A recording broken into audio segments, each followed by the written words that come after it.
Kavibal, and welcome to our Facebook Live learning session. For the discussion today, the topic will be on Silid-Aralan sa Tahanan, Enhancing Home Learning Spaces Through Strategic Practical Design. Before we begin, take note of the following reminders. Make sure you are registered to the webinar to have your e-certificate of participation. Visit certificate.vibalgroup.com to generate your proof of attendance. Place your questions on the comment box allotted during the session and they will be addressed by our speaker later on. Share the video using hashtag LearnAsOnePH as our official hashtag to our Vibal webinars. Experience learning, Kavibal? And now, to proceed with our webinar this morning, it is my pleasure to introduce to you our distinguished speaker today.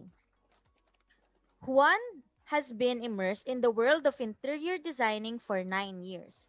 After graduating with a degree in interior design at the Polytechnic University of the Philippines in 2011, he worked as a junior designer at Grupo Santa Maria Interior Designers and shortly got promoted as material and design concept director.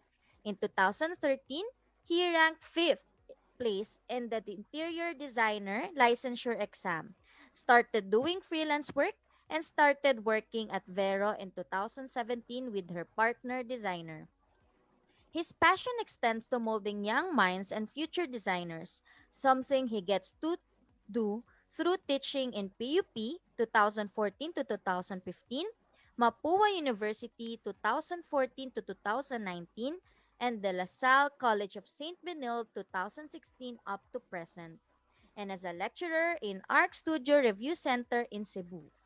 Juan is the principal interior designer and owner of Vera Interiors and Construction Corporation, a Manila-based interior design and construction firm. And its services include interior design, styling, design consultancy, furniture and set design, and construction. Ladies and gentlemen, let us welcome John Dexter Juan Baring. Hello, good morning, everyone. Um, okay, first, I would like to share my presentation.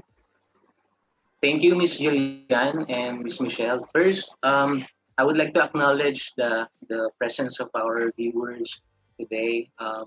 Thank you for watching, and also I would like to appreciate the invitation of Vival for inviting me as your lecturer today, and hopefully I would be able to give my my insights, my experiences through interior design in preparation our home to become a home learning um, spaces.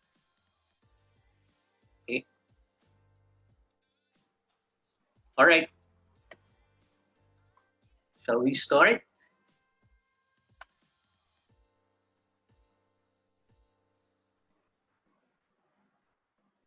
Okay.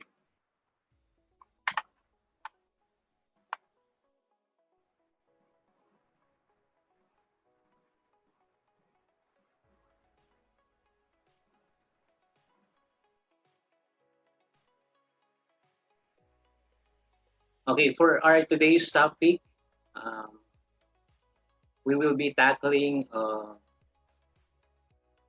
the title of our presentation is Silid-Aralan sa Tahanan. We will be tackling the enhancement of our home learning spaces through strategic practical design. So this is about interior designing in relation to learning home learning spaces. And before that, I would also like to introduce again myself. A quick introduction. Again, you can call me Juan. I'm an interior designer and an interior design instructor. So you can follow me on Facebook and Instagram. Okay, so let's dig in. So our today's objective. So here's what you'll find in this today's session. first, you will be identifying the current home space limitation, problems, and other affecting factors in creating up our home into learning-friendly spaces. Um, we will be learning the current limitations or the problems um, of some households or uh, households in the Philippines in terms of facing this new normal home learning setup and the relation of uh, interior or the importance of interior design in preparing our home in an effectively manner for the learning development of our students or our children. And thirdly, um, application of this strategic and practical interior design in developing a conducive learning space inside our home. So hopefully, we will be able to open or learn about home learning, making our spaces in our home effectively efficient through the help of interior design. But Excuse before me, that, sir. yeah. Hindi pa po nakashare yung screen. Thank you po. Ay, sorry. Hindi. Pero Jill, naririnig naman ako, no? Yes po, sir. You can be heard clearly po. Thank you po.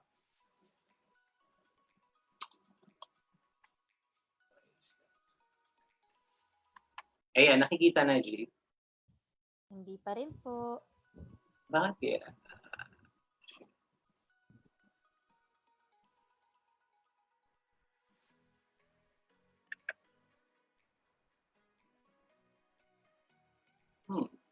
Wait lang, ah.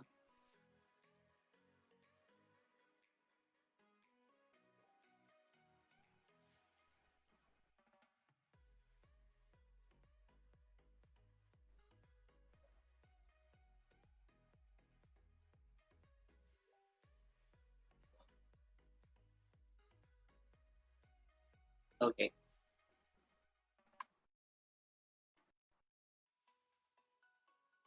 Okay na, G? Yes po, sir. Okay. Listen na po. Ayun. Sorry po sa lahat. So again, our topic is silid-aralan sa tahanan. So we will be tackling the enhancement of our home learning spaces, our home into a home learning spaces through strategic practical design. Let's keep our introduction.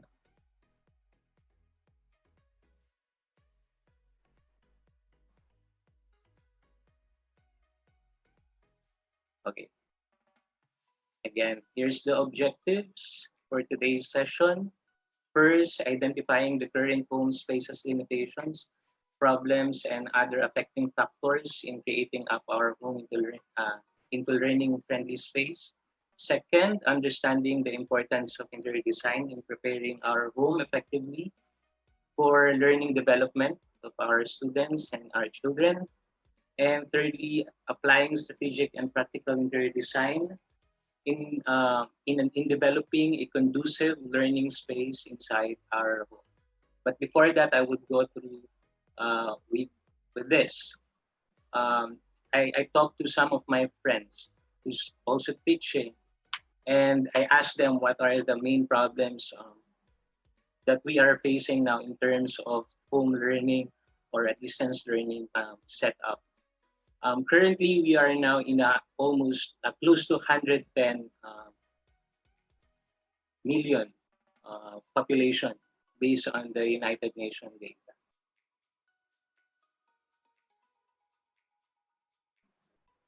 But the access to the internet is um, during the 2012, only 3 out of 10 Filipinos has the access to internet.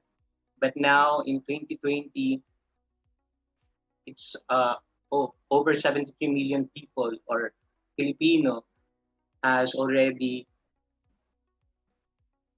has the access to the internet already. And That's already it's almost 80% of the Philippine population.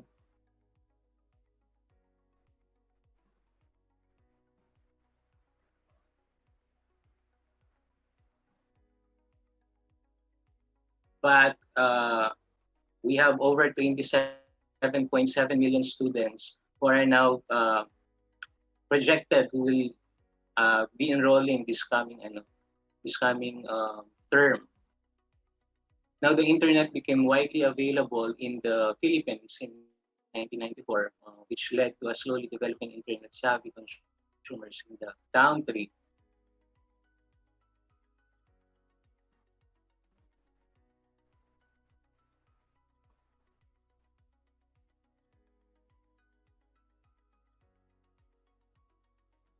Why are we tackling this? Because it has significance to the topic due to the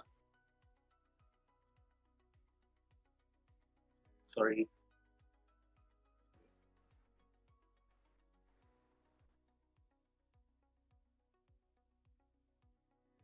Now, even we have these statistics and relatively accurate, at least based on the number of the people using FB.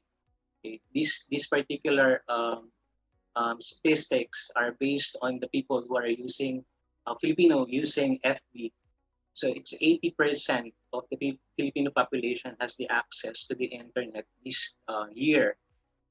However, this statistic is unrealistically accurate in terms um, of in a real world setup, and could not use as a basis to say that our country is ready for a distant academic or learning program, or rather in an online learning setup.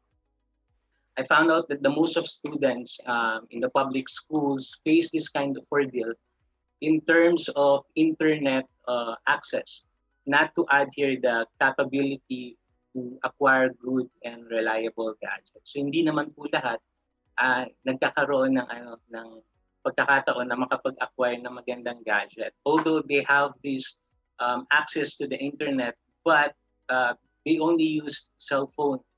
And these particular statistics are only based on the people who are using FB or Facebook or online social media. And some does not have the reliable connection. Some are relying on their mobile data connection, which unsuitably sufficient for an hour of online class session. Now the question is this real problem? Uh, for me, yes, I would say we may consider this in pursuing our children to at least accumulate their academic achievements under a country's educational program. These factors, however, seem to be a restraint or a predicament for a family who's along minimum or under minimum wage, where most of the earning go to their um, usual basic utilities such as food, rentals, um, ano pa ba? Um, bills, yeah, utilities. But since it becomes our widely hurdle, good thing our Department of Education resulted to this modular setup wherein accessing internet is somehow not so priority. Our children, our kids, um, they have to produce their outputs and their learning outcomes through the help of their parents through a modular type of learning. Being said that, we may at least do something about the spaces, right? So dito tayo papasok sa pagkakataon na to, a space where our students, our children could learn in a most productive and efficient and also fun and creative way. So we will not be tackling about the internet world.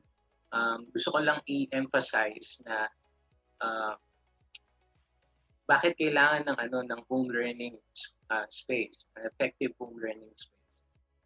Dahil yung mga estudyante natin ay hindi sila ngayon nakadepende sa internet.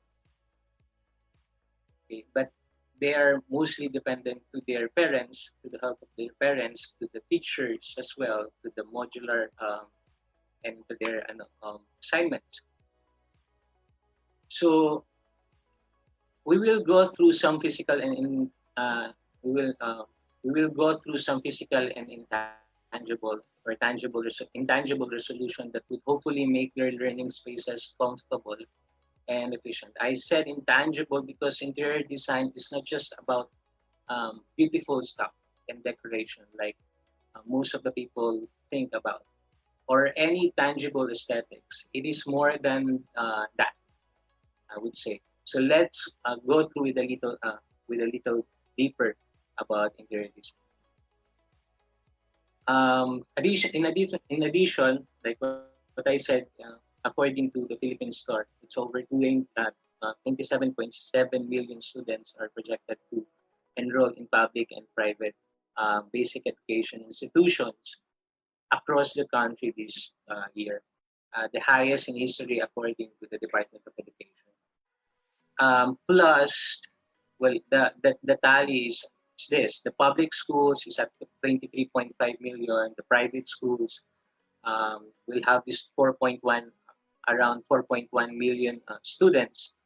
And another 152,000 are expected to enroll in state or local colleges. And it's about 700,000 increase of students who will be projecting to enroll this coming uh, school year. Wala pa po dun yung mga estudyante under ALS or alternative learning program. Okay? Now, being said that, um, in the context of a home or in a house, in a shelter, and putting the learning system in it. So, what are the problems uh, we may be uh, probably facing? Now, we will be identifying the current home spaces limitations, problems, and other affecting factors in setting up our home into learning friendly space.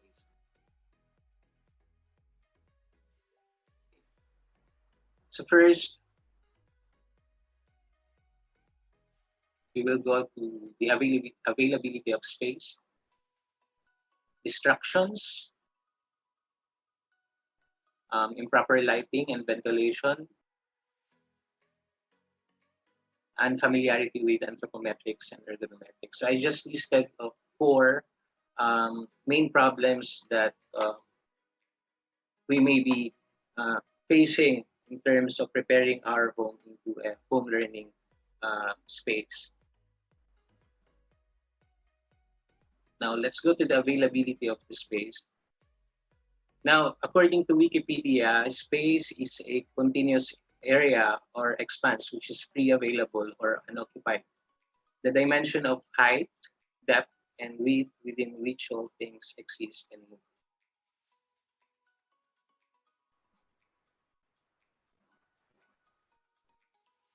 Okay. Bakit number one yung availability of space?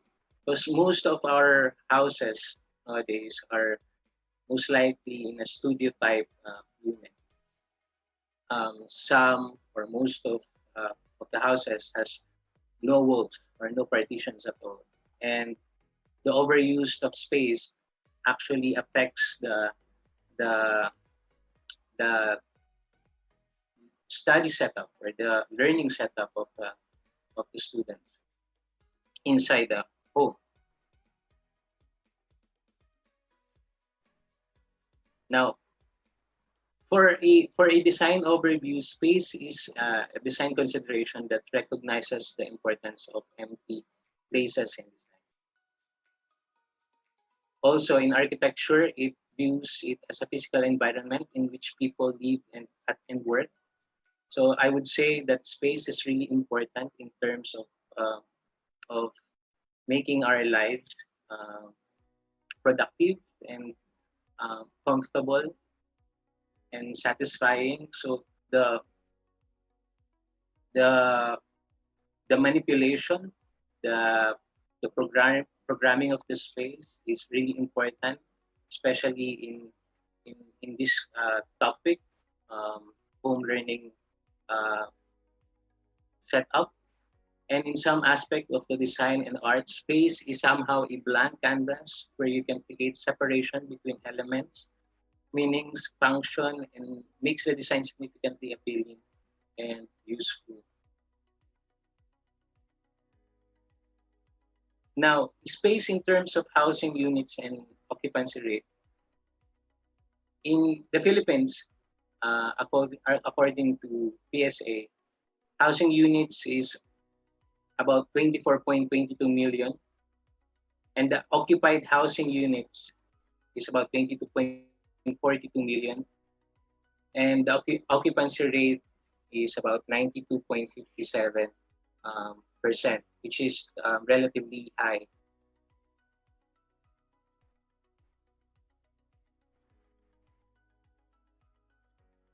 Now, the ratio for a household to occupy the housing unit is 102 households in every 100 occupied housing units.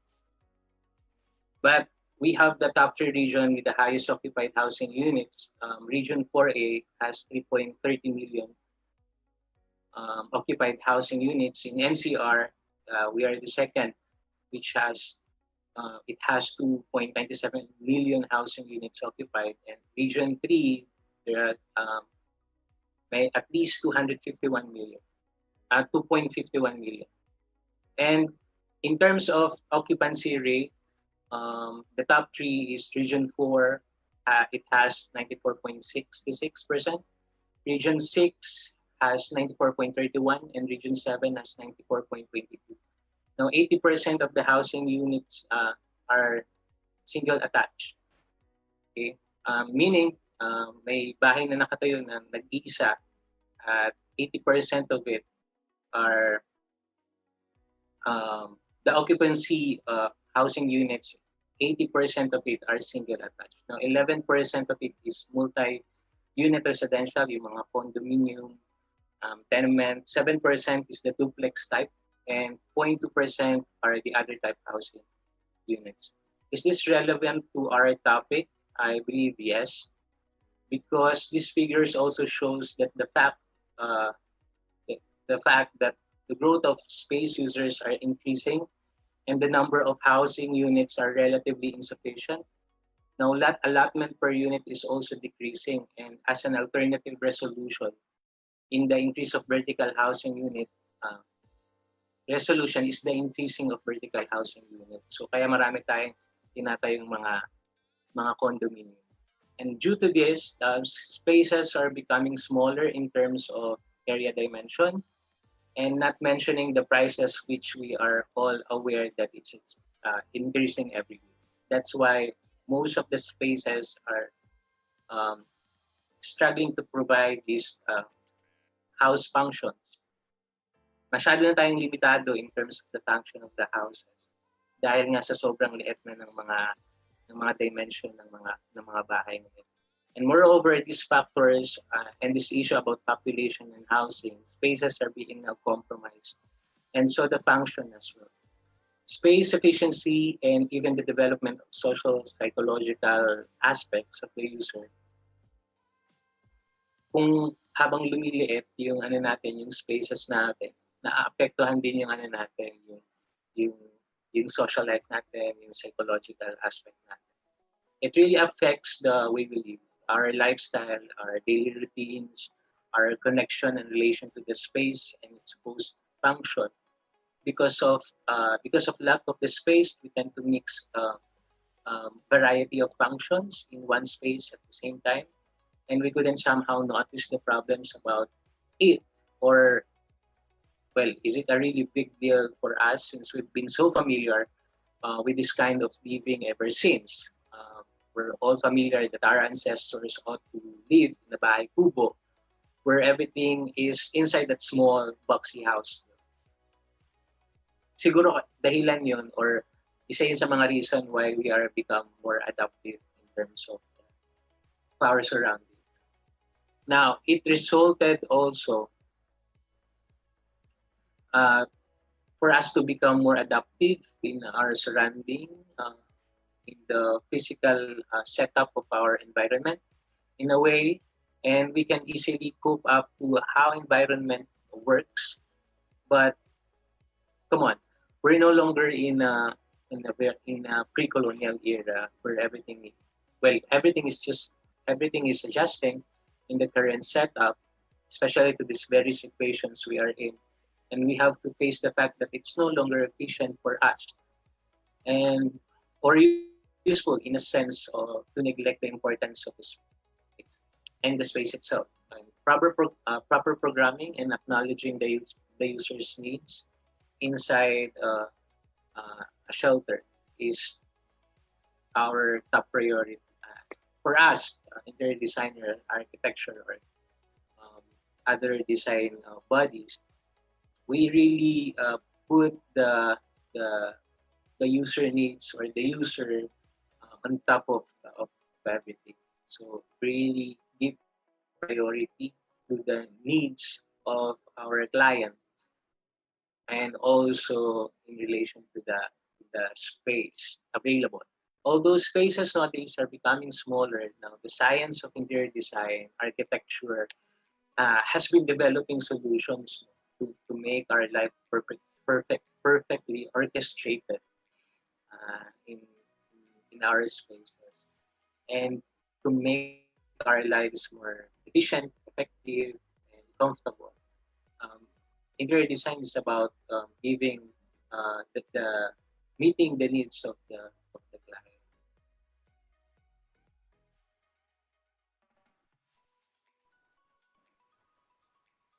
Second, distractions.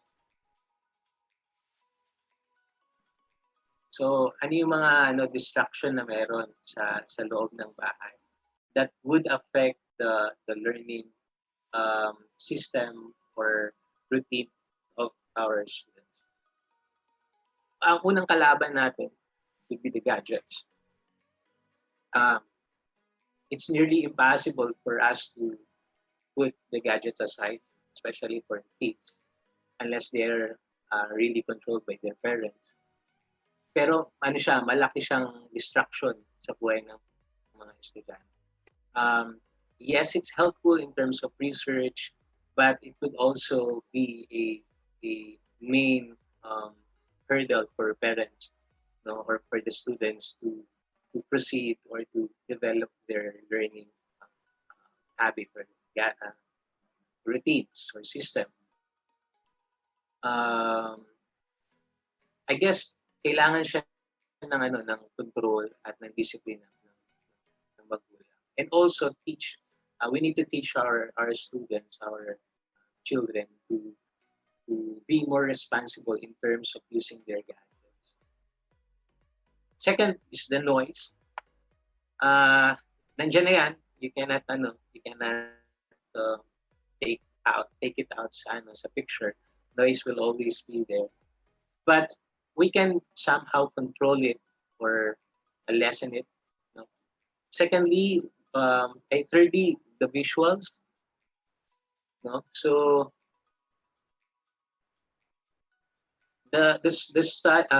some of the studies I've read concluded that roughly about um,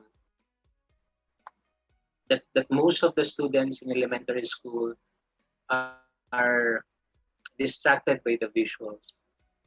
Nung nag-aaral ako, I love doing visuals because I'm a visual type of person, and I was always tasked to do all our visuals, our decorations, and room. But for some reason nowadays it doesn't work that much like before. Mas nag-work na ngayon for classroom na uh, medyo uh, medyo tame down yung yung decorations in terms of decorations and visuals. Also, color could distract the attention of our students. And isa to sa kailangan natin na bigyan ng attention also. Um, Choosing the right color for the learning space. And lastly, the clutter. Okay? When everything is uh, uh, topsy-turvy, um, walang sariling uh, lagayan yung mga bagay, may magulo. No, it could be a distraction to our students, and it really affects the learning um, progress and development of our children. Now, and disorganized space. Now, 25% of elementary school students' time in the classroom is spent distracted, not actually learning. Now, students became more distracted sa school kapag tumatagal, no? As year progressed, students were more likely to become distracted also with longer lessons than they were with the shorter lessons compared to the shorter lessons. And ayun yung pinapractice natin. No? We make our lectures shorter than the usual or than the previous practice because we are all aware na yung students yung attention span nila medyo lumiliit. Then students were more likely to become distracted during whole group instructions than they were during individual and small group instruction. Now, I saw this kind of struggle ng mga students when they're in a larger group and having this um, brainstorming or trying to put their insights. Um, it's really hard for them. Kasi mas maraming group mas maraming members sa isang group, mas mahirap magbigay ng na ng suggestion, ng recommendations. No? So nowadays they're really working in a small group setup or if not individual. Now, girls were more likely than boys to be distracted by peers, and in general, girls were more likely to stay on task than boys. Siguro innate na yun sa mga lalaki. Now, distractions are everywhere. It will always be present. Okay? Now, abundance of decoration create distraction. Isa sa mga dahilan bakit distracted yung mga students natin, maybe because they see the whole program or the whole setup very uninteresting. So you really have to capture their interest first, establish that, and then try to maintain yung pinaka spirit and energy ng mga students. Now, it results to significantly decreasing of attention span and learning outcomes. So, ito yung mga attention span limits based on age. So, pag 4-year-old, they have 8 to 12 minutes. Kapag 6 years old, they have 12 to 18 minutes. 8 years old, they have 16 to 24 at least minutes. Kapag 10 years old, 20 to 30 minutes. And 12 years old, 24 to 30 minutes. And we have the 16 years old, they could last up until 32 to 48 minutes. Third, improper lighting and ventilation. As you see the picture, yung sufficiency ng light, napaka-importante sa pagbuo or sa paggawa ng espasyo na makakatulong sa pag-aaral ng ating mga estudyante.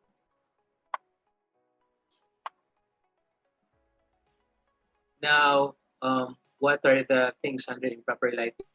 It maybe because it's enclosed area.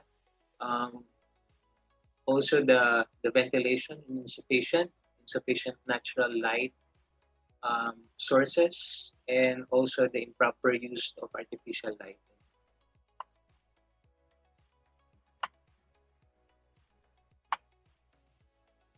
Now, about 85 to 90% of information are gathered through the sense of sight.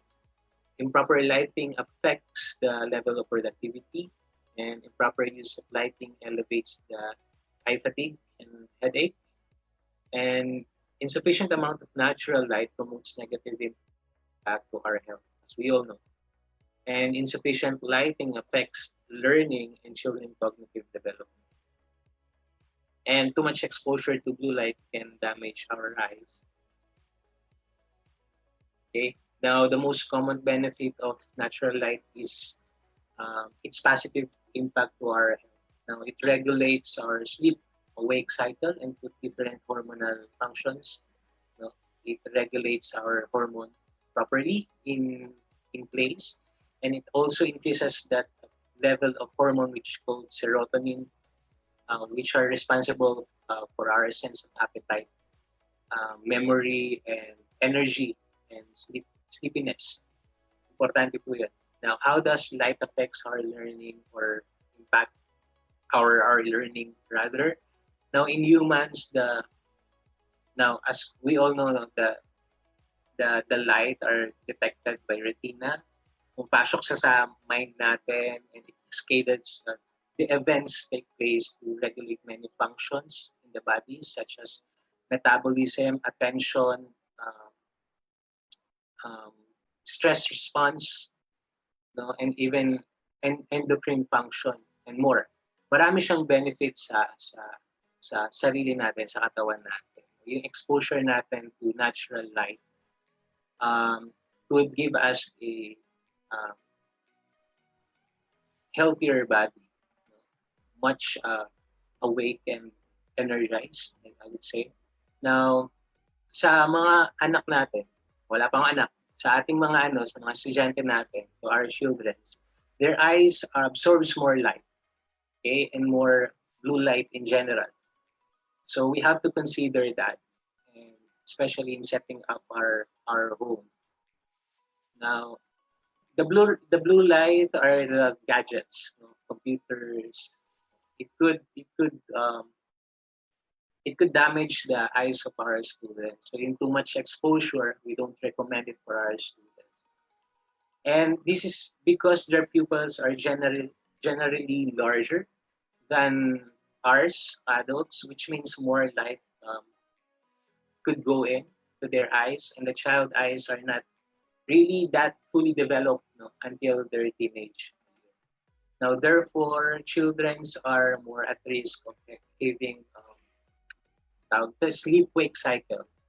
No? Kaya yung mga bata madali silang ma-disturb kapag natutulog because of their um, of their uh, physical attribute in terms of eye or eye attributes. Next, unfamiliarity with anthropometrics and ergonomics. We usually use this term, especially for designers, architect, industrial designer. But I believe this is really important, in setting up our home in effective home learning spaces. Under this, we have the unclear context and purpose. This is so important, yung context and purpose. Maraming uh, marami sa atin, even we're familiar with our home, we still neglect to give importance dun sa purpose ng mga spaces. Like, kunyari, bedroom, we tend to uh, have this movie night, no? That dapat ang function ng bedroom natin is for sleeping. Now, disconnection of space and user. No, hindi tama yung sukat para dun sa user, and problematic space and programming and planning. No? Anthropometrics is the science of measuring the size of proportion of the human body. So this is the study of human measurement. No? This is really important in designing like furniture, designing our interior uh, and other machines. Although anthropometric data varies considerably between regional populations. So, sa bawat parte ng mundo, somehow nag-iiba yung anthropometric. For example, in Scandinavian population, they are tend to be more taller than Asian and Italian populations. So iba yung sukat ng ano nila, ng katawan nila. Now, ergonomics naman is a branch of ecology concerned with human factors in the design and operation of machines and physical environments. So the word ergonomics comes from two Greek words, which is ergo, meaning work, and nomos, meaning law. Now, this scientific study of human in relation to their working environment, and the application of science to improve working conditions. So it's really important. May naririnig tayo paminsan ng mga ergonomically uh, designed na upuan. Diba? So it's really important because it makes our life much easier and comfortable. The increasing application of complex technology has resulted in increasing human discomfort, difficulties, and dangers. That's why in ergonomics pumapasok siya. Dahil because of discomforts and difficulties. Now, at work, uh, at school or at home, when products don't fit the users correctly, now it could result to discomfort and loss in productivity and potential injury from muscular stress. Ganun din sa pagpe-prepare natin ng bahay natin, ng home natin para sa mga students, sa ating mga anak. We have to consider yung ergonomics, yung anthropometrics, we have to observe the current feature ng user and their relation to the space. In this way, we could provide them a very effective or efficient space.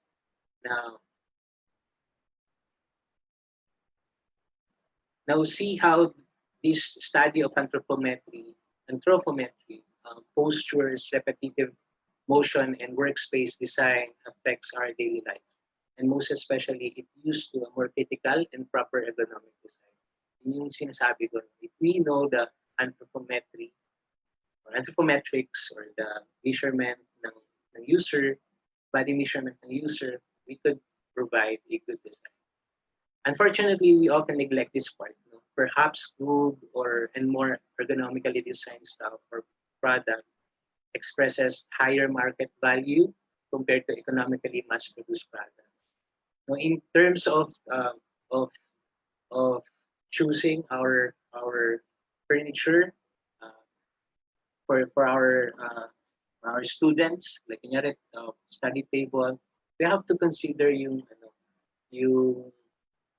ergonomics.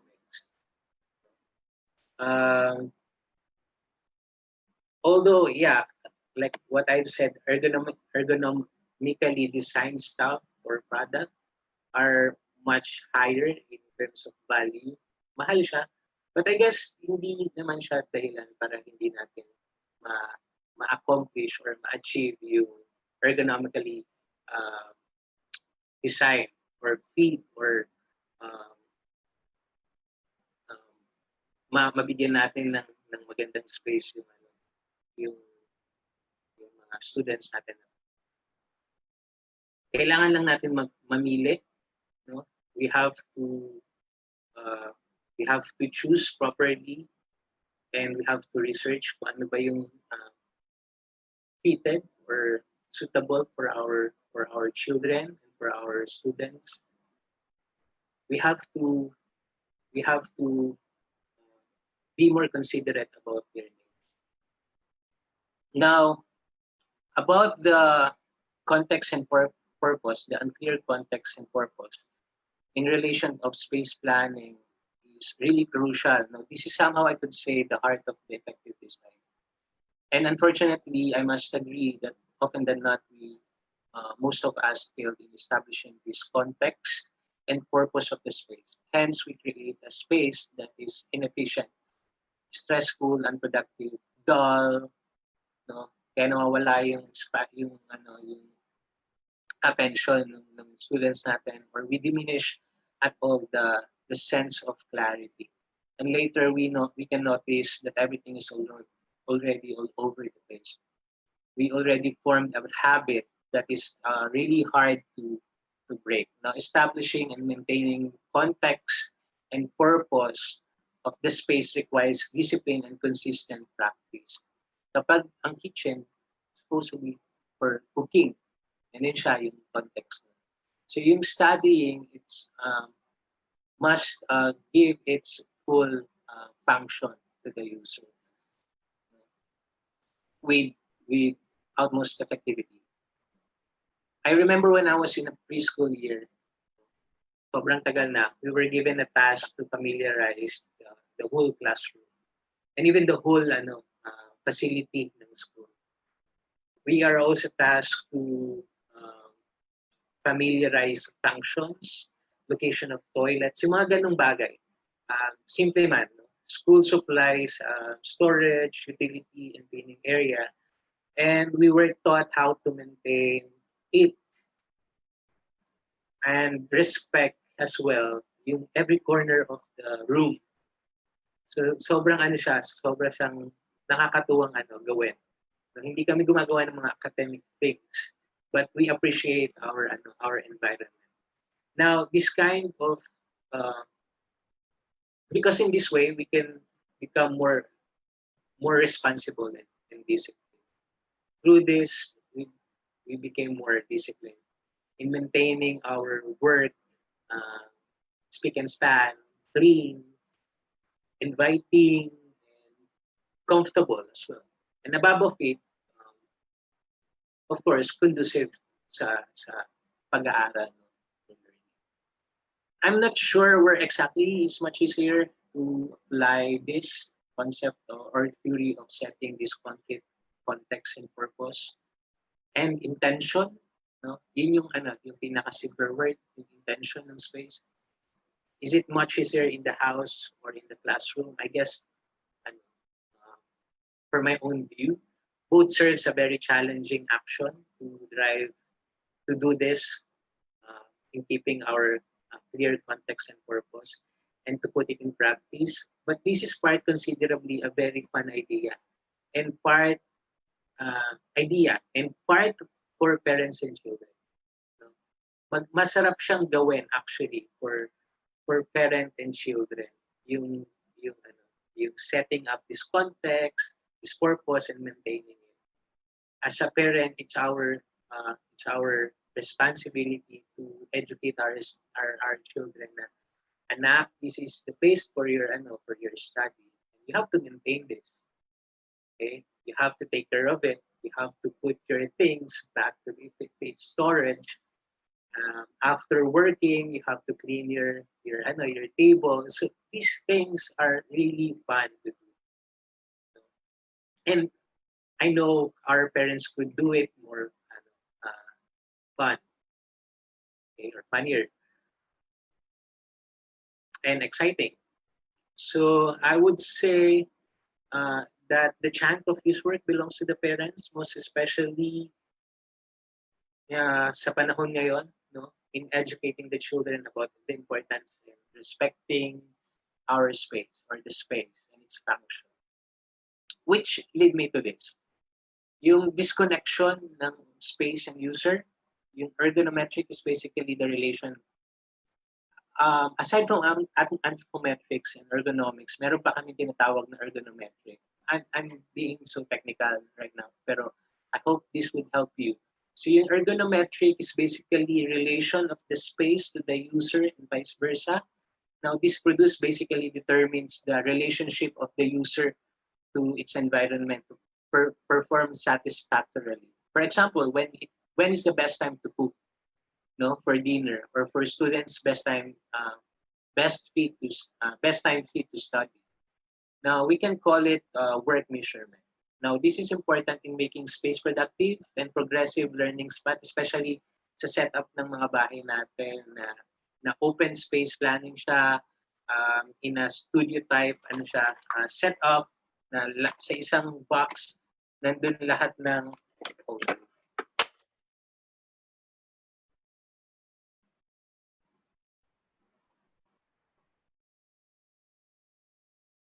okay. Sorry. Sa isang box nandun lahat ng function. It's really hard to maintain, and sometimes nagkakaroon na ng disconnection yung space. The importance of in making the space productive and progressive spot in their design uplifts the comfort of the user through proper design strategy.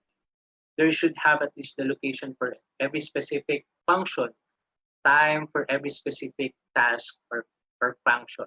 So that is ergonometrics. And if we are confined in a small space, like multifunctionality could be also a solution. Okay. For example, the proportion of users' height to the vertical location of overhead cabinets in the kitchen. No, too high would not fit in a smaller user. Some goes with the countertop.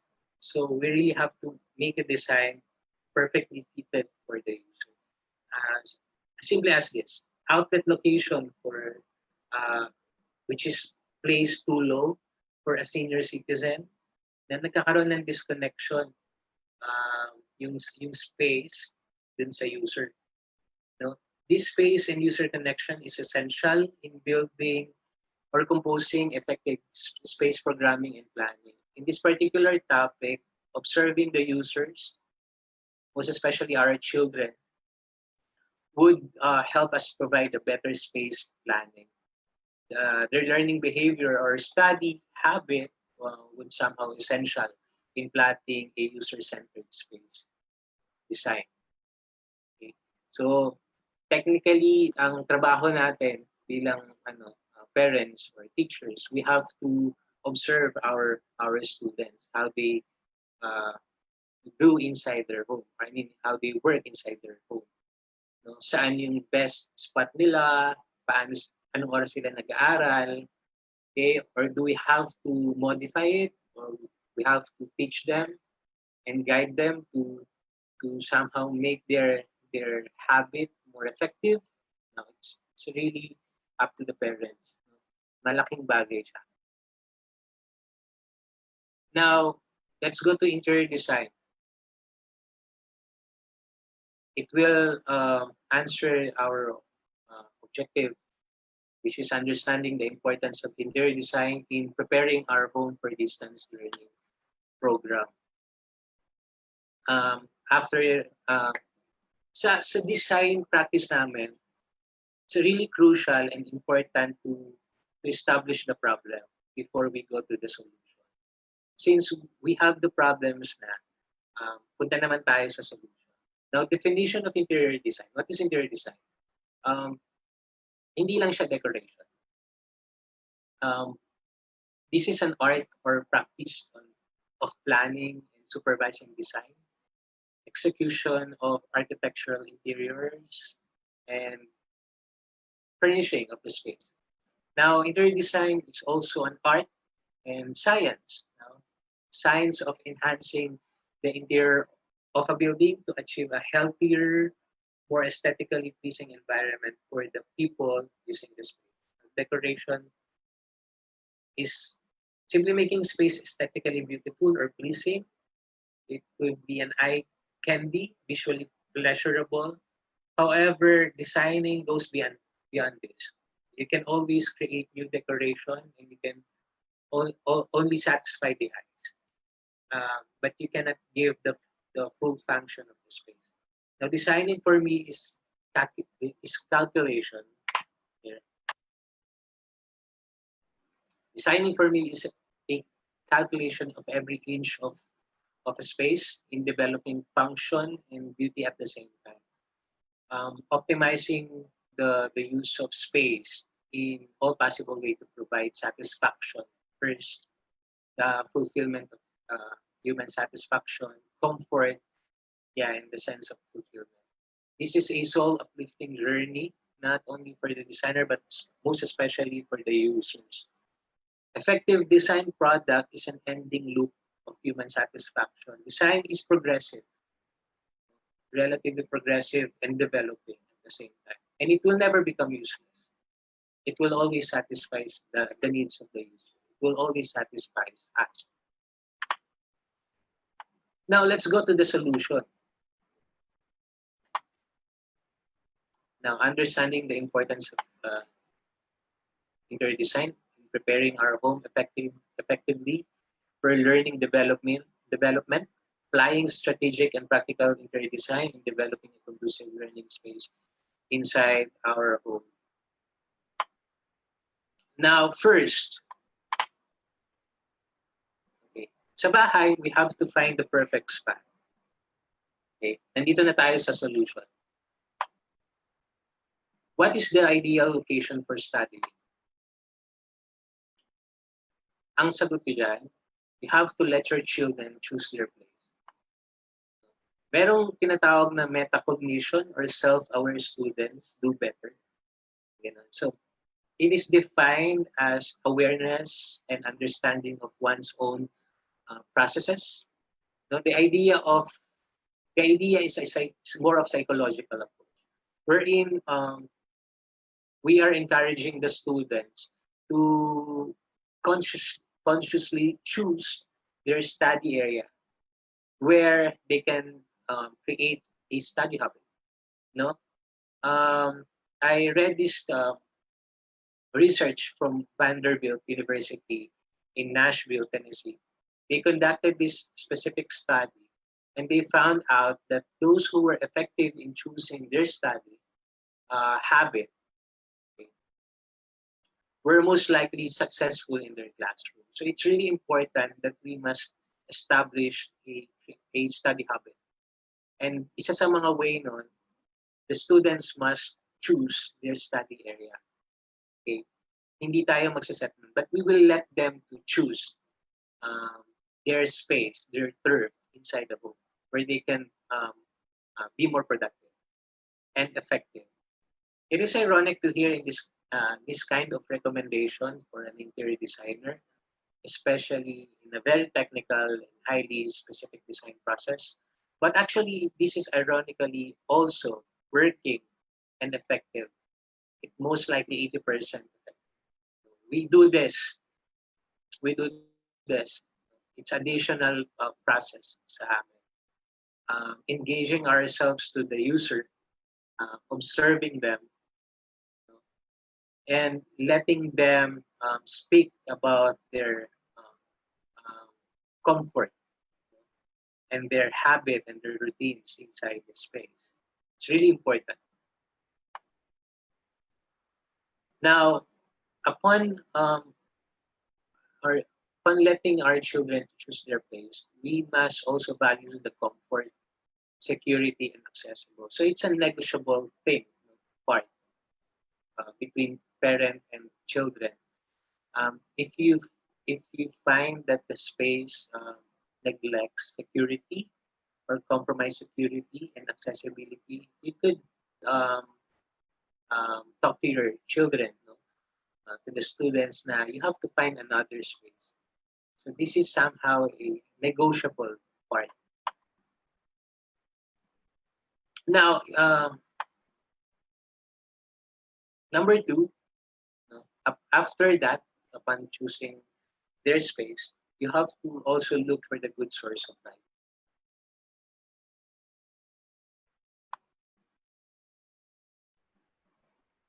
Now, if the children has no preference at all in terms of location, kung wala silang mahanap, wala naman silang apathetic sila sa pagpili ng location nila, then you could locate their study room or area between room or space between northeast and east, or between northeast and north. These locations are suitable for this location is suitable for study and also for meditation as well. it sounds to be likely a feng shui, no? Pero hindi. It sounds one, but it's not. But actually, the benefit of setting up your work or study area in this location, specific location, is actually significantly reasonable and beneficial. Why? Because these are the place where most uh, of the sunlight is, shining and coming, um, going into the space. And the amount of natural light your child receives is clearly very important for their learning and development. Now, therefore, yeah, okay. Therefore, as you wake up in natural light, it's a great resource for your body to get into action. Pag maganda yung natural light, yung source of natural light natin, it makes our body more active. Now, for some, this is a struggle to get, if they have this struggle to get out of bed, you should open the blinds, di ba? Sa mga movie, nakikita natin yung tao natutulog and then someone open their light just to give them energy. No? Pero for artificial light source, kung wala tayong access to natural source, it's impossible.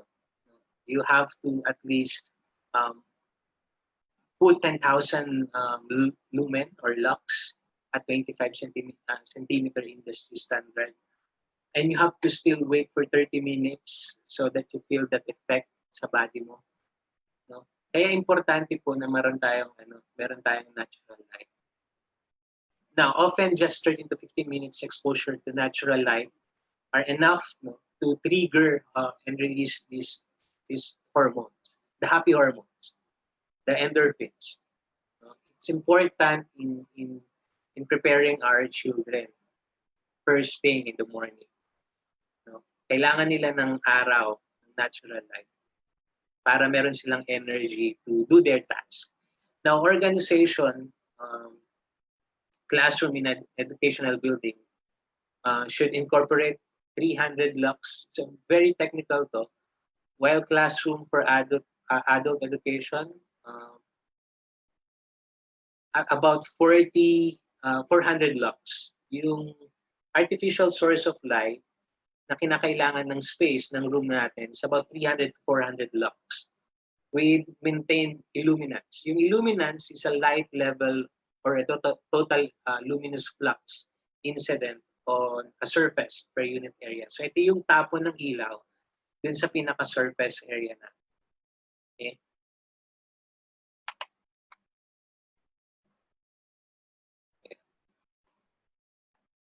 Kapag wala kayong source of natural lighting, don't you worry. Meron naman mga solution. Putting an artificial light would give somehow same effect with the natural lighting. And as we all know, yung natural daylight, hindi naman siya always available. So, kailangan pa rin natin siya supportahan na artificial light. Now, locate your lamp just right. Do not place it directly above the user's head. So, hindi siya nilalagay dun sa pinaka-uluhan ng nag-aaral sa table niya. Place it at least 1 to 2 feet away, left or right, from the chair, and place it 2 feet away from the wall.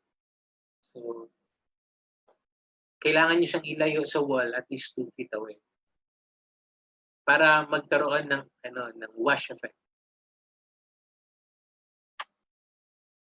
Ayan, for example, this photo sa monitor natin, as you see, suppose that this is a study area. This one, ambient downlight only, is not that effective. Kasi yung ilaw niya, yung location ng ilaw niya, nasa likod ng user. Okay? So yung tapon ng ilaw, hindi na siya na pupunta dun sa area of or working area, okay, or task area. Okay.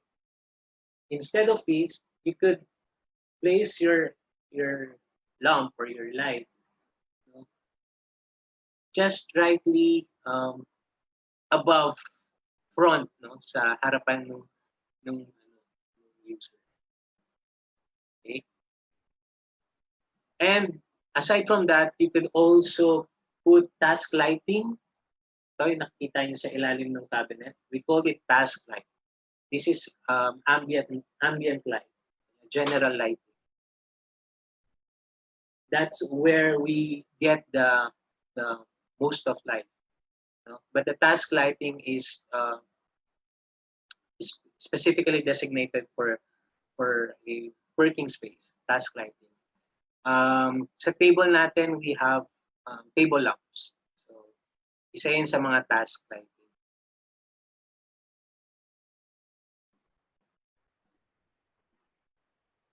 Now, in this reason, you could encourage the children to create good, yung importance ng light, ng source of light, could encourage our students to have a good time schedule. To somehow they will learn how to maximize the morning time, and also set their schedule for everything, not just for academic learning and development. I'm saying na we have to utilize the natural light, especially sa umaga.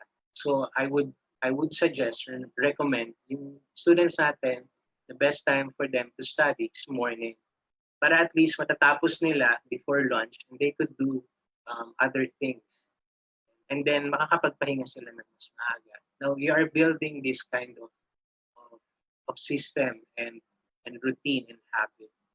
And it helps sa cognitive learning nila, sa development ng mind nila as well. Now remember, learning has many facets and other household activities and chores could be also a source of learning as well. So hindi lang natin ipofocus yung students or yung children natin sa academic learning, but marami pang sets of learning sa loob ng bahay nila na pwede nilang gawin, like arts, the household chores. These are all learning experiences. Now, let's go to the types of light and color temperature. Importante ito. No? This is really important. May tatlo tayong klase ng color temperature. First, the warm white, the cool white, and the daylight. Choosing the right temperature could affect the learning progress and development of our students, and even their productivity and activity. Personalized lighting option can help create more inclusive work environments. For studying, we recommend designers. We recommend the cool white and the daylight. Meron kasi siyang epekto sa user. Okay? Yung warm white, okay, it helps in expressing creativity and emotions, and it gives mood and relaxing ambience.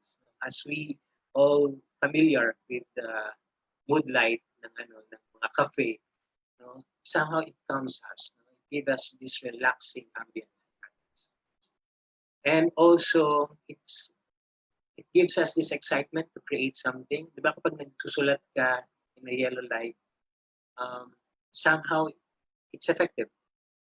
But personally, I encounter this sa pagdodrawing or sa pag-create ng design. I tend to go din sa warm white, no? Sa creation part. And second, we have the cool white. It improves visual acuity, preferably used as task lighting for study and reading, computer room, and also kitchen. It's sufficient for us to see the visuals, no? Under cool white. In cool white, it has this blue undertone, no? Cooler tone, compared to warm white and daylight. Somehow it has this blue light, no? Pero hindi naman siya nakaka-affect sa mata ng ating students, no? And thirdly, we have the daylight. So it mimics the natural light. Kung wala tayong source of daylight, we could use daylight lamps. It also improves our well-being and good for light to heavy work tasks and activities. Now, produces a higher learning efficiency as well and productivity as well. So kung may ginagawa tayong mga activity, may pinapagawa tayong activity for our students, we recommend they should use daylight if there's no um, access to natural daylight. So there is a sufficient evidence now to show that well-being in the workplace can be hugely improved by providing lighting, especially that mimics natural daylight. By bringing more natural light in the large windows, by providing suitable levels of illumination or visual acuity, and by providing personalized lighting, can be adjusted as per individual biodynamics as well as the task. So nag-iiba-iba pa rin siya. Depende sa preference ng students kung saan sila uh, mas effective. But I suggest, kailangan available yung ganitong klase ng mga ilaw. Warm white, daylight, blue white. Note, please note, meron kaming tinatawag na glare, and it is common lighting problem. We don't want this inside our home or even to our learning or study area. Glare is what happens when the bright light source or reflection interferes with how we see things or objects. So ito yung mga light na nag-bounce back. So we don't want that. So hanggat maaari, we have to uh, choose our materials, our light as well. Okay.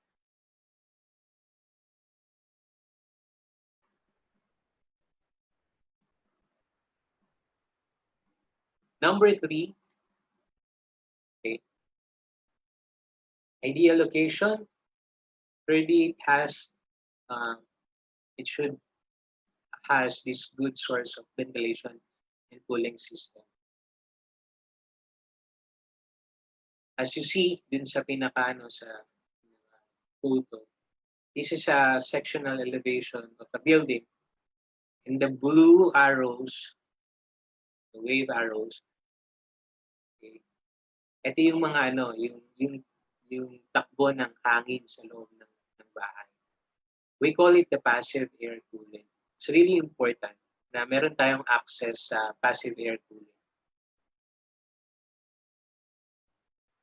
Passive air cooling is a processes or a technique in designing a building wherein it dissipates the heat and modulates the higher temperature without using energy, without using artificial air cooling, ACU na tinatawag. In these techniques, opening like windows are being utilized to accommodate air inside the space or inside the house and let it pass through to another opening. So yun yung yung pinaka idea ng passive air cooling. So importante while our students are doing their task or studying, dapat meron silang access to a good ventilation or cooling system. It helps to give more oxygen to their brain and regulates their body to be more active. Now, artificial cooling like system, like ACU or air conditioning unit, must maintain its temperature in a minimum to average state kung wala tayong access to any windows, at gumagamit lang tayo ng fan or ng ACU, we have to maintain the minimum to average state or yung cool.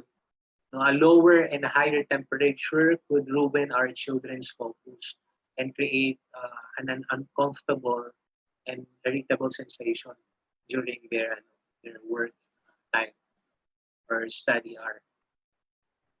Okay? Ayan. So another photo. So nakikita niyo yung blue part, that's the correct uh, home design.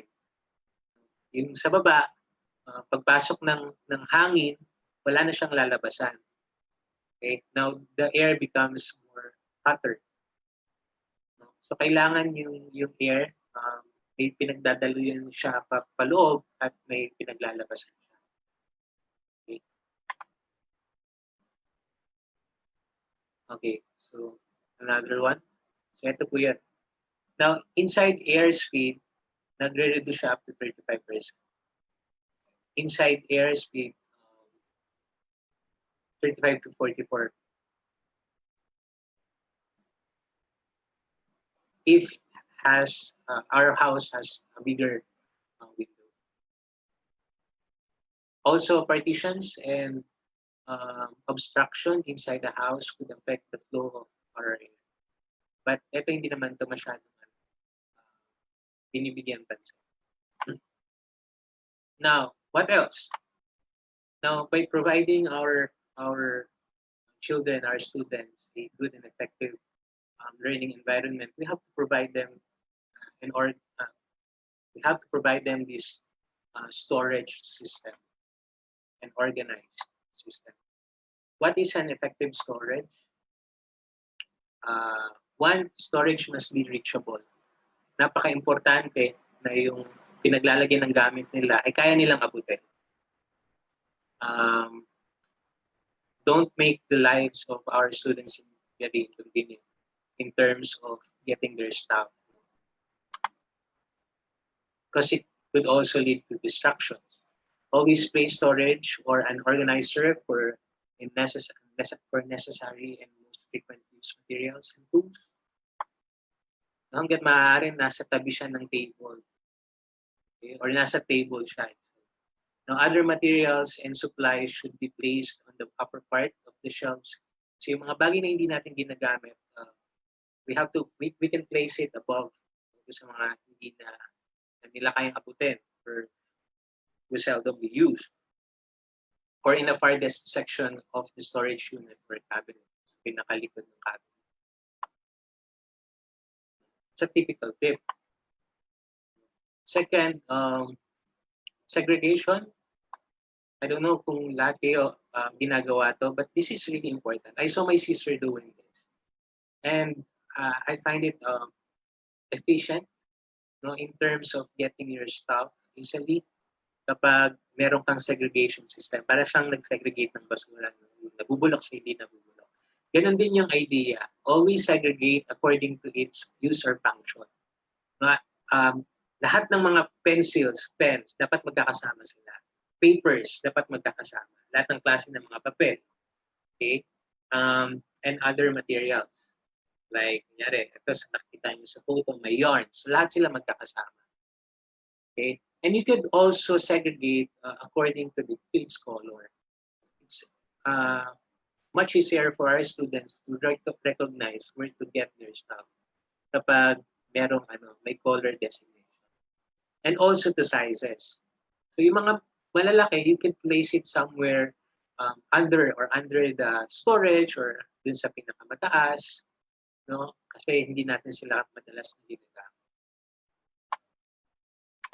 Also, it will help our students or our study area be more functional, effectively functional, if we will label our things accordingly.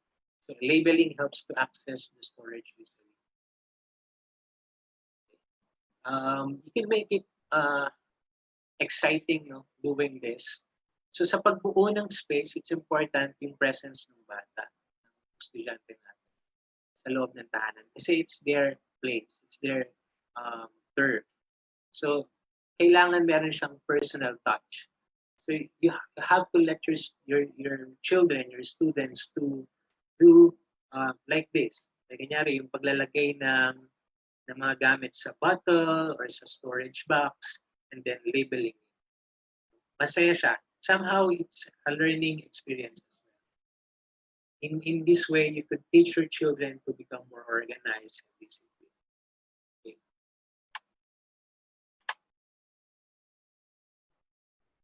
Okay. Use only what is necessary for a specific activity.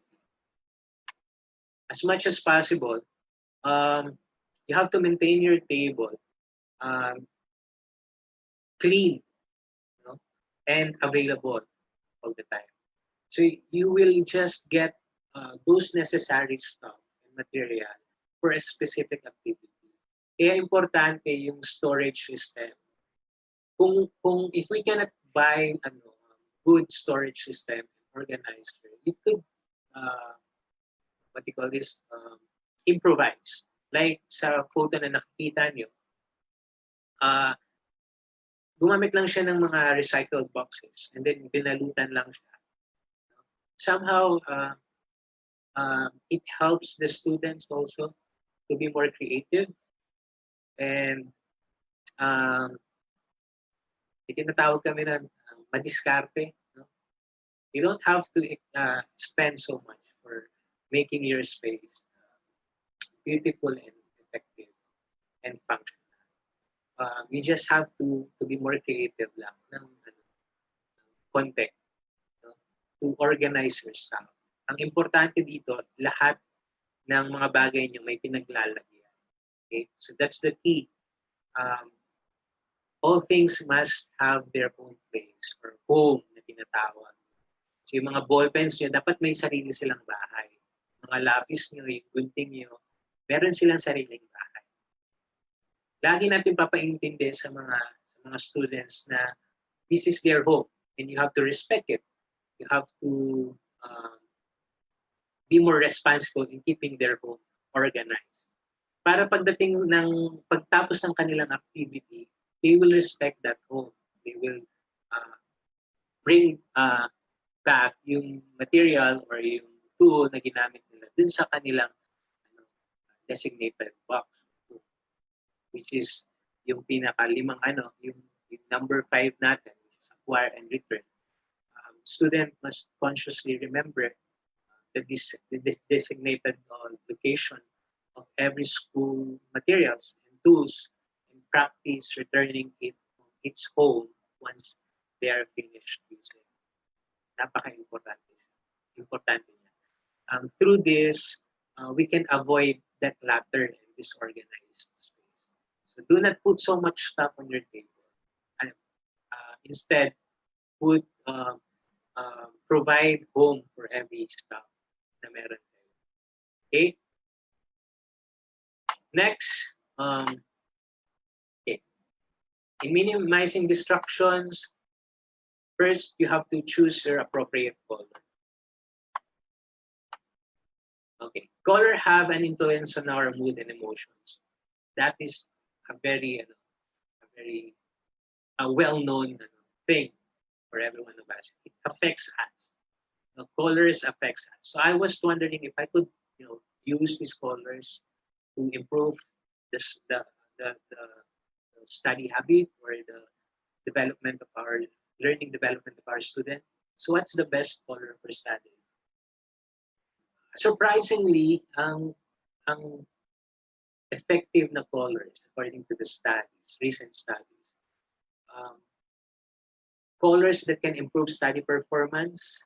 It could it could increase alertness of the students or neutral activity arousal. Colors like red and orange. The red, somehow the effect of it is more radical. No? It gives the student this energy. And orange as well. As we all know, na-associate yung red sa emergency buttons and alarms. And fast food. Anything give us this excitement. Ganun din yung orange. This color is associated with physical comfort. Food. It boosts the appetite, the warmth, the security, the passion. Typical orange brand, Nickelodeon, they use this specific color to invite the children, okay, the students. Yellow is also a color that represents creativity, optimism, confidence, and emotional strength. What are the famous brands like Post-it or Nikon or whatever, McDonald's? So green is naturally associated with harmony, balance, refreshments. Blue is intelligence, communication.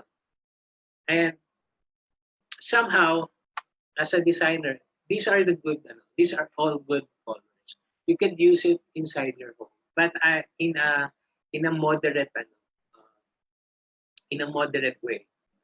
Okay, you don't have to color you don't want to color your whole room in red or in, in orange. Baka naman mabaliw ka na. Baka sobrang energetic ka na, hindi ka na makapagpahinga. You just have to tone it down, or you just have to find a specific wall or space where you could put these colors. It doesn't have to it doesn't have to you don't have to color everything red or yellow or red orange. Hindi siya yung application niya. For us designers, I don't know if if other designers would agree. I would tend to go to neutral colors pa rin. Majority inside space. You could go to a shade of white, black, and brown, or taupe. White is a discipline color. It's a clarity, a style comes to mind. By sitting at a white desk. I remember when I was studying in college, doing my thesis, one of my friends told me about the color psychology. Why she used it inside a work area, an office, because it um, it boosts the mind of the user to be more creative and problem solving, solve solver rather. No, it gives clarity. Feels like yung white kasi it's a blank canvas. So it ignites your creativity more or your problem solving uh, ability. Especially writing on a white purpose is just too bright. Although, yeah, it's too bright and exhausting for most of the time. Pero sa vinyl, we find it helpful for us since we are in a creative space or institution. Yung walls namin doon lahat almost white. Okay? And also black is described as an open-minded, introspective color. Black promotes concentration as well. Even ang connotation ng black medyo most of the people think that it's an advancing color, but it's not. It's actually ano siya, nagre-recede siya. So because black is under the cool tone ng mga ng color theory and psychology. Nasa cool tone siya. When you write in a black table, you feel more concentrated. Ang disadvantage lang ng black, medyo madumi. Okay. Now, brown is very comforting color, in grounding. It's a feel good color. You can never go wrong with color brown. It gives warmth to the space. Kina-cancel niya yung pagiging cold ng space kapag puro puti. That's the importance of color. And color harmony, color study would definitely help our space to be more conducive and effective.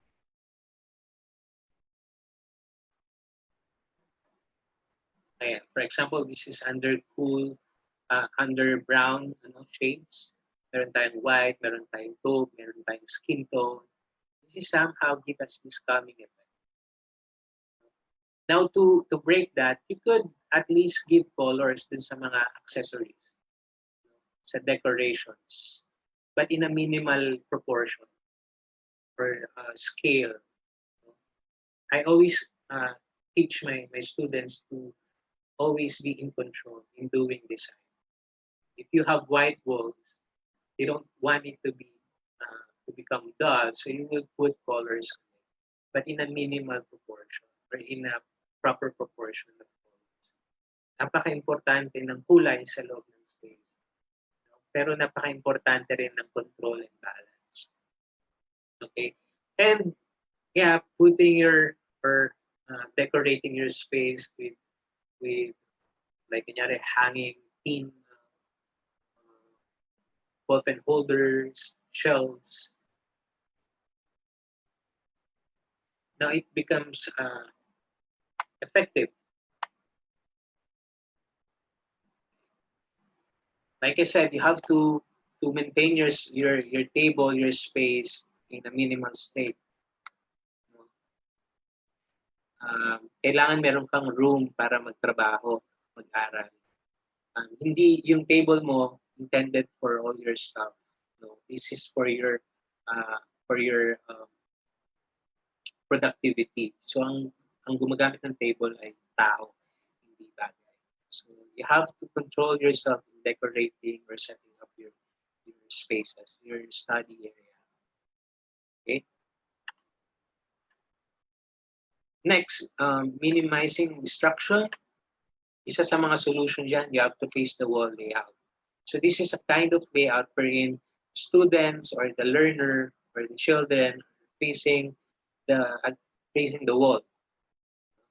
This is very conventional layout, but effective technique in avoiding distractions. White or blank wall in subdued color with white or blank wall or color in subdued color with minimal to zero decoration could help the children to be more productive and stay focused. So, for example, you see this photo, nakikita nyo, no, na very minimal yung decoration, pero yung harapan nung upuan, wala siyang decoration at all, and it's blank. In this way, the children could focus to their task. All right. Yeah. Another example. If you notice, this setup is facing against a wall.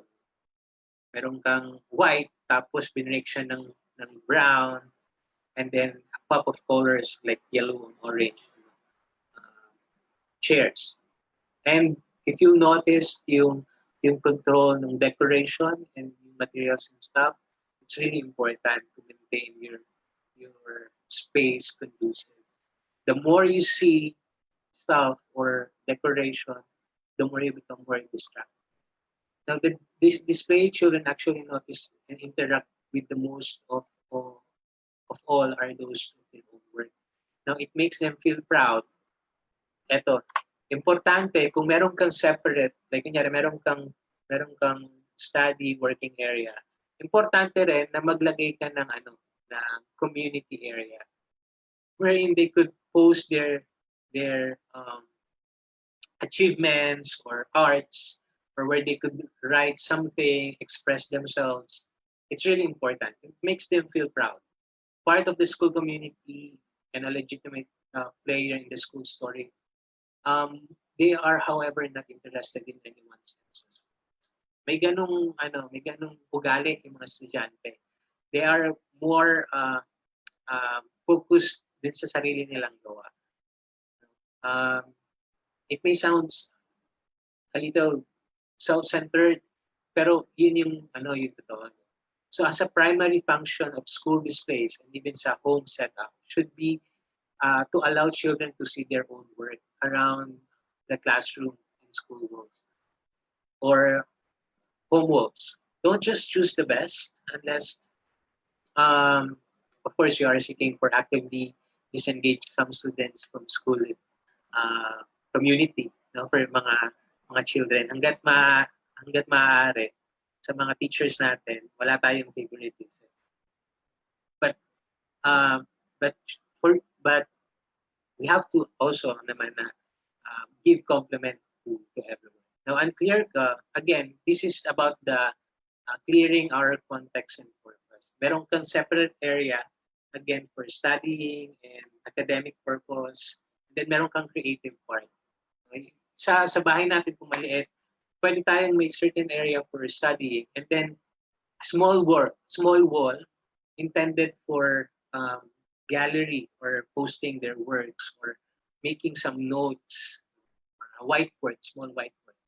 Para alam ng estudyante saan sila pupunta, kunyari kung mag-aaral sila or meron silang assignment na gagawin or meron silang kailangan na gawing ibang activities like arts. Okay? So dapat nandun yung full, clear context and purpose or intention ng space.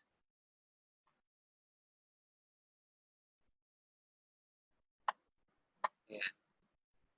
Space definition, clear context and purpose, space definition and separation based on its function. And do not try to mix one function to another in one space at the same time. For example, separate reading and academic activities from creative activities, like what I said earlier. Next, make your storage a bit more personal and sentimental. Importante, like what I said, hindi mo kailangan maging so fancy or you have to expend so much money for revamping or enhancing your working station or study area. Kailangan mo maging creative. And I recommend that the involvement of the children will always present. Dahil sa kanila to. Okay? And at the same time, it caters their creativity. Okay? Yeah. Creativity and flexibility. So do not limit yourself in making your space conducive for learning.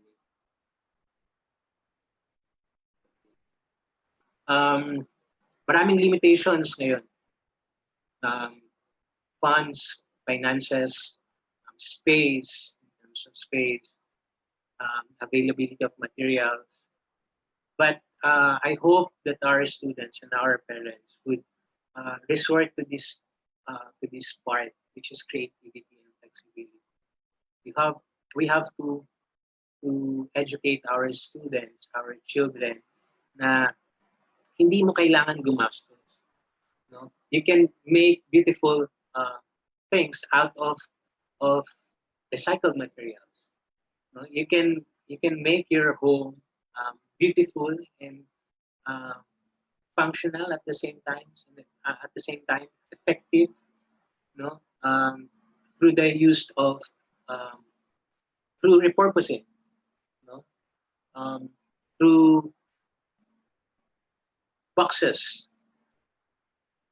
tin cans like this sa photo, ginawa niyan pencil holder. So, kailangan natin turuan yung mga students natin and anak natin. It's fun to build out of our creativity and resourcefulness. Napakahalaga. So, you don't have to spend so much. You don't have to spend so much. Itong mga tips and mga learnings na or mga information na binigay ko sa inyo, it's just optimizing or utilizing the availability of your materials and your resources around you. Like kanyari yung air, yung sunlight, yung mga yung relation ng user to its space, yung creativity and flexibility and yung pagiging resourceful or repurposing, hindi siya kailangan ng malaking funds. We just have to understand that it's already the effectiveness, the efficacy ng study area, ng home learning space, no, ay achievable kahit wala kang resources na like money. You can make your space effective and you can make your students' learning productivity effective and to the highest ano siya, kumbaga, outcomes. So,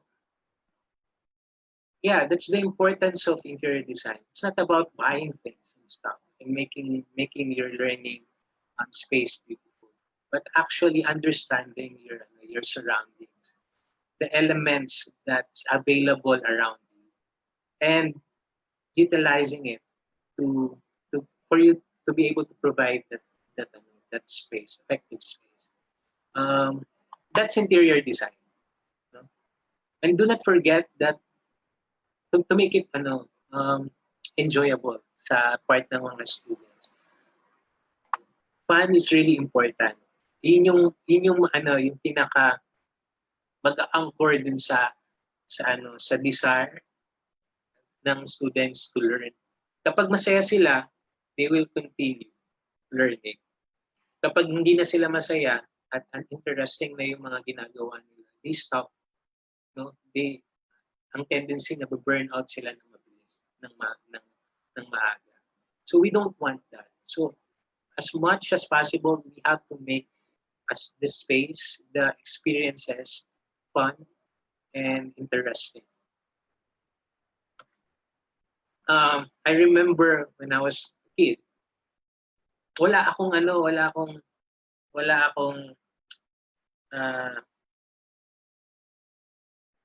wala akong magagandang laruan. I don't have those expensive toys. Wala akong video games or game console whatsoever. I only have mga bagay na meron yung lolo ko. Kunyari, for the carpentry, mga pako, yung mga yung orange na flexible na ginagamit sa electrical, tapos yung mga excess na kahoy, cans, I use them to fulfill my childhood pleasure. Yung magkaroon ng laruan out of those things. And siguro it affected me so much, kaya siguro nandito ako sa part ng profession na to, nandito ako sa profession na to, which is building and creating, designing, planning because of my experiences ng childhood. So it really affects the totality of a person, of our student. Kung ano yung ginagawa niya ngayon, it will affect him or her sa kanyang future.